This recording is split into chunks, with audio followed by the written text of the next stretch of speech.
Agora nós vamos ver dentro do nosso curso de avaliação os tipos que a gente pode avaliar.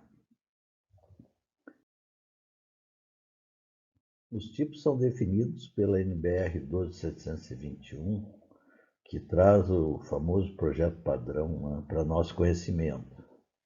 Acredito que a NBR foi feliz porque ela praticamente esgotou todos os tipos. Vou começar com a casa. A casa ela pode ser uma casa, digamos assim, solta na cidade, ou então uma casa em condomínio, presa, né? A casa ela traz dois elementos que têm que ser trabalhados. Um deles é o terreno e o outro é a casa em si. Por isso até que se eu fui resistente ao método evolutivo, eu acho que o melhor método para avaliar uma casa é o evolutivo, que você vai somar as benfeitorias com o terreno. Para você avaliar uma casa que não seja pelo método evolutivo e sim simplesmente comparativo direto, você vai ter que encontrar nas amostras um terreno padrão, ou seja, um terreno igual que a casa que você está avaliando tenha. Por exemplo, num loteamento que os terrenos se repetem, tem o terreno padrão de 10 por 30, você não vai ter dificuldade nenhuma de avaliar uma casa pelo método comparativo direto. Da mesma forma, você vai encontrar num condomínio, que existem as frações ideais, e é possível você avaliar a casa através de comparativo com outras casas, até porque, via de regra, se tem as casas repetidas no condomínio de casas, exceção do condomínio de lotes, daí os lotes são diferentes, correto? Mas o método evolutivo, vamos falar um pouquinho dele, é um método misto.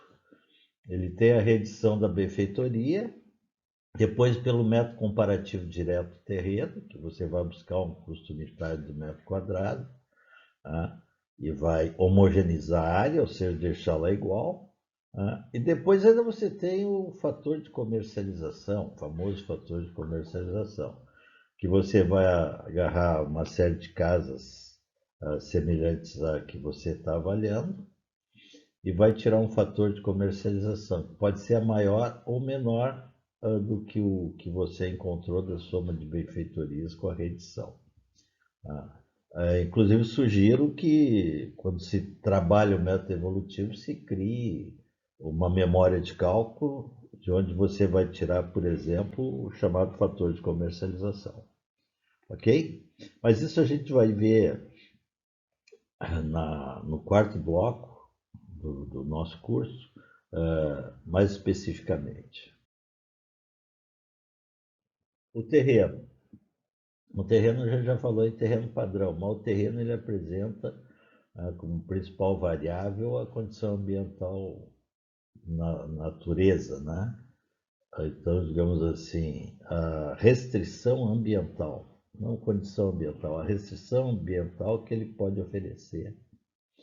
Essa restrição ambiental pode ser em razão da proximidade com um arroio, um córrego, a existência de uma árvore impossível de ser cortada.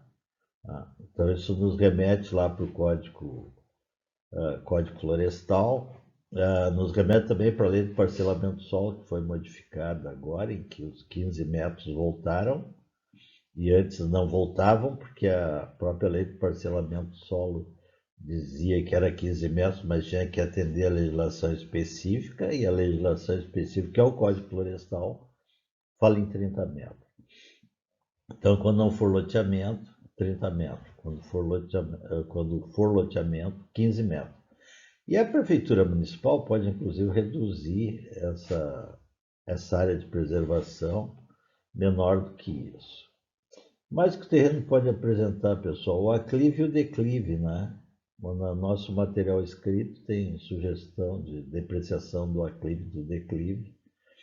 Dei uma olhada, são apenas sugestões, o avaliador tem que ir lá olhar o terreno e ver realmente o que é o que não é.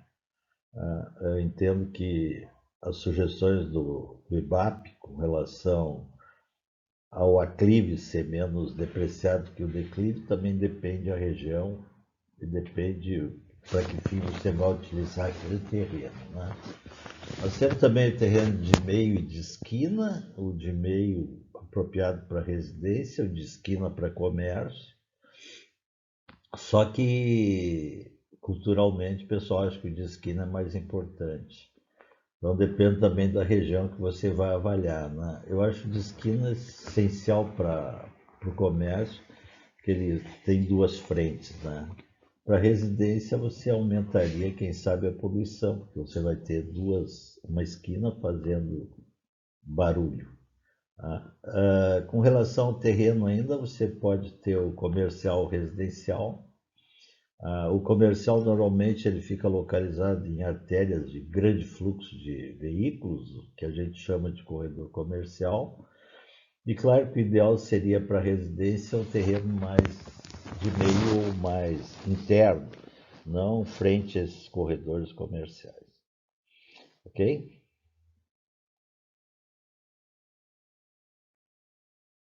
O apartamento é o nosso case mais completo, porque, na verdade, tudo que se imagina de variável aparece no apartamento, né? A condição ambiental climática, a insolação, ventilação, mutilação, que é a alteração do projeto inicial. Também nas casas aparece bastante também a mutilação, o fator região, a poluição, tudo que você imaginar um apartamento traz, né? E o apartamento você vai avaliar ele pelo método comparativo direto. Via de regra, no próprio edifício que você está avaliando, você vai ter amostras suficientes, né? Eu falei em variáveis no início ali, não falei de uma das principais que altera radicalmente o valor do imóvel, que é a vista, né? A vista altera muito o valor do imóvel. Eu conheço empreendimentos que a vista alterou 100% o valor do imóvel. Nós tínhamos um apartamento de fundo a 600 mil e os de frente a 1.200, porque tinha uma vista perene para um lago. Então, cuidado, pessoal, atenção.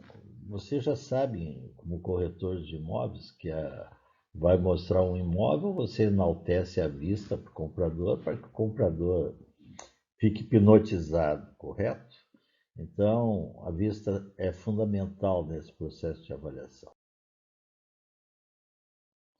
A loja de rua, aquela loja que fica no corredor comercial, ela tem dois elementos. Ela tem o fundo de comércio e ela tem a loja, né? Normalmente se diz assim, vendo a chave, né? Vendeu a chave, ou transferiu a chave.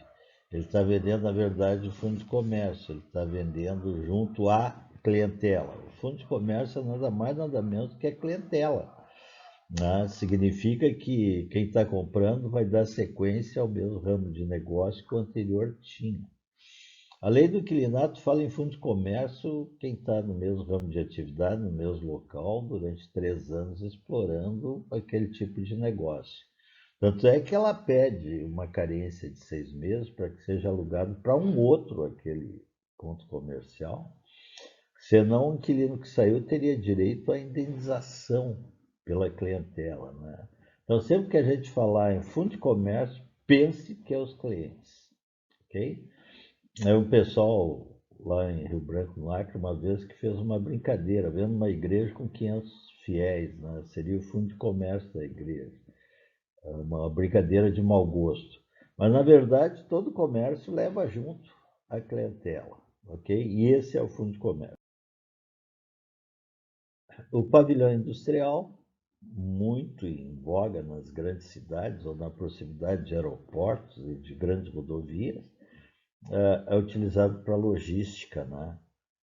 O pavilhão industrial é o mesmo caso da casa. Se você tiver, por exemplo, um lote padrão, você avalia no comparativo. Se não tiver um lote padrão, você vai ter que avaliar no evolutivo, correto?